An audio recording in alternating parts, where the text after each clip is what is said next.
So around 4 or 5, 6 years old, you get introduced to the concept that Christ can only rise from hell. He was born in a manger, which is the place where you send sick animals.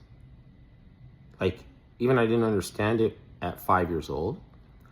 I was thinking about it later when they were like, because Jesus descended from a Moabite, which was like one of the most evil tribes to ever exist in pre-Judaic, Israeli,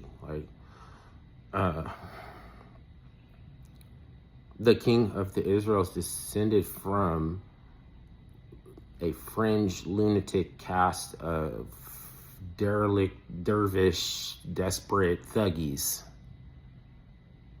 But that just tells you that something about a mighty redeemer, where God is a mighty redeemer. And Christ was his one and only son if he said so. And God can throw anybody in hell that he wants to.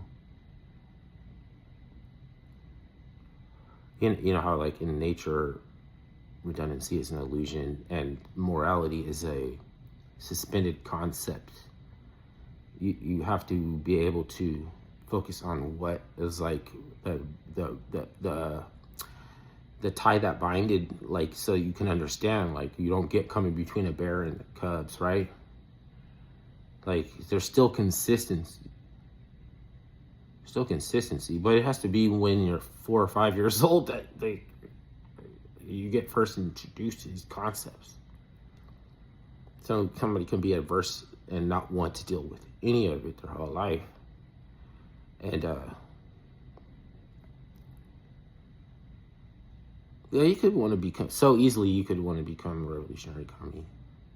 Because you hung up over the fact that if he was this before, it's not consistent, that he has to, go from like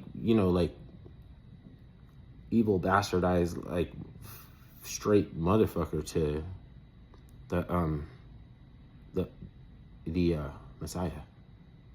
I mean, sick animals, like you think, like, if you're too hung up on that, maybe that's something about that you like it. Then if somebody can take ownership and responsibility, then there's something about the offense that they're claiming that didn't probably even happen. That's so, like, we don't snitch on the dead because, like, people want to maintain their memory, even if they don't need it anymore, and you can get out of jail. It's just a way of thinking. Like, you can't be thinking like that. It has to change your thinking.